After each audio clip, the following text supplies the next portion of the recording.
Z-Drift is a new zero gravity game mode available in Orion Drift, and it's super poorly made. If you told me that this game mode was made in a week, I would absolutely believe you, and if you told me that a piss-drunk another Axiom team hopped in a Discord VC and made this in one night, I would still believe you. It's amazing that 2 years ago, when the direction of this game was still zero gravity, that there were builds that were more advanced than this. And that's not an exaggeration whatsoever. This footage that you're watching is from 2 years ago. Obviously, it's not perfect, but it's colorful, it has personality, and as someone who played early access around this time, it was much less buggy than Z-Drift. I used to have faith in this team because Gorilla Tag is a massive success, and then they also brought on developers with Echo Arena experience, but time and time again, they prove how good they are at making bad decisions and bad games. I'm not trying to call out anyone in particular, but if I go in their Discord and scroll through their developer list, a lot of these people are just Echo players who are known in the community or active in the Orion Drift Discord, and as far as I know, have zero experience developing video games. It's almost as if you hire your buddies to make a game with a massive scale. It doesn't really work. I genuinely don't know if this team has any skill or experience in developing video games other than making this game. I'm not trying to be dramatic, but if I was in charge of whatever team made this game mode, I would fire everyone. I mean, it's unacceptable. It's a horrible product. And what makes me furious is that they initially started this project with development of a zero gravity mode, then pivoted to Driftball, then returned to zero gravity just to release a shitty tech demo. I cannot emphasize enough how unfinished this game mode is. There are tons of Gorilla Tag fan games out there made by 13-year-olds that have higher production quality than this game. Anyways, I could rant forever about the Another Axiom team, but let's talk about the game, which as of right now you can't even play because all the arenas are just glitched out. There's a bug that has plagued almost every arena where the ball just floats out of the arena, and you can't reset the ball or bring it back. That arena is just done for. But this isn't even a new bug. This was also the case in the 4v4 build of the game, so I'm not sure if they're even capable of fixing this. And furthermore, they pushed out a patch today that supposedly fixed it,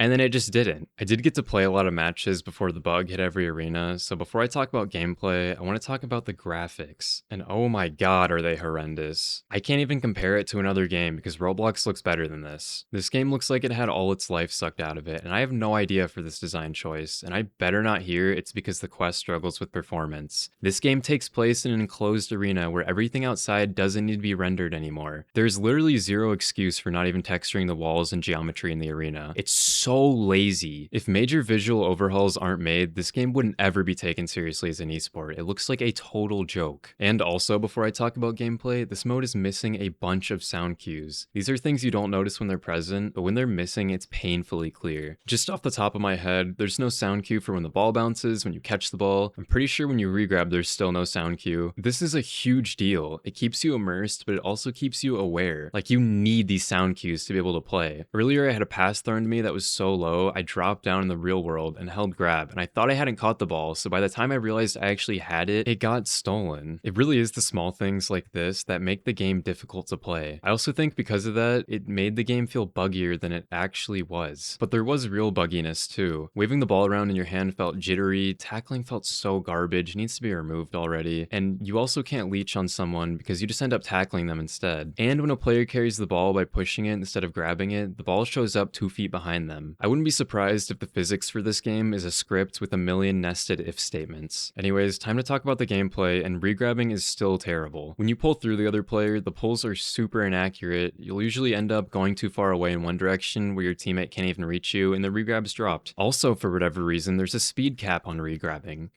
Why? The decisions that these developers make are so frustrating. If you want to emphasize team play, it's not a good idea because regrabbing requires more teamwork. You need 2 players to be able to regrab, but with it so heavily nerfed, players are instead going to use solo movement to get around. Speaking of movement, I'm not sure why they made your hand able to interact with objects without grabbing like Driftball. Because in Driftball it makes sense. There's gravity, so when you paddle off the ground to get speed, you return to the ground. So in zero gravity, you have to do this awkward motion where you're trying to keep your hand parallel to the ground, which feels awful. Another poor movement choice is no booster pack. Echo Arena had a back booster that gave you a burst of speed in the direction where your head is facing. It allowed you to adjust yourself midair and position way better. Its absence in this game mode is shocking to me. It means when you go airborne and need to just make a small adjustment or change direction, you can't. All you have instead is low power thrusters which don't do much. I'm not asking for an Echo clone, rather simply bringing up comparisons because Echo Arena mechanics worked and Orion Drift Drift needs to learn from it instead of worrying so hard about differentiating itself from Echo. One thing I actually liked about this game was the throwing mechanic. It felt good so far, and it seems like they fixed the infamous quest throwing bug from Echo Arena that caused throws to go in a random direction. So good job, another Axiom. The game is saved. I'm just kidding, but I don't think this game is entirely dead in the water, but it needs a lot of updates. I seriously want to see a game like this succeed, and I wish the best for the Another Axiom team, but man, I feel like they've entirely lost the vision on this game. I feel like if they weren't so worried about the social experience of the whole game and focused on creating a solid competitive game with rewarding mechanics, things could have been a lot different. Echo meant so much to me, and it's genuinely upsetting to log on and see that this is the game that our community has made. But yeah, those are my thoughts, and I truly hope this game mode is able to be turned around and get the polishing it needs.